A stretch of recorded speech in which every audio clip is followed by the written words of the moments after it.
You ask Tiger to solve. This deals with linear equations with one unknown. The final result is y equals 21 over 2. Let's solve it step by step. Group all constants on the right side of the equation. Add 6 to both sides.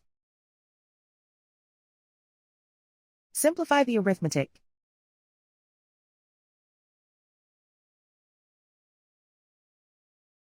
Isolate the y.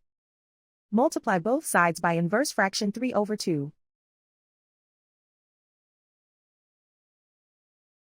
Group like terms. Multiply the coefficients. Simplify the fraction. Multiply the fractions. Simplify the arithmetic. And so the final result is y equals 21 over 2.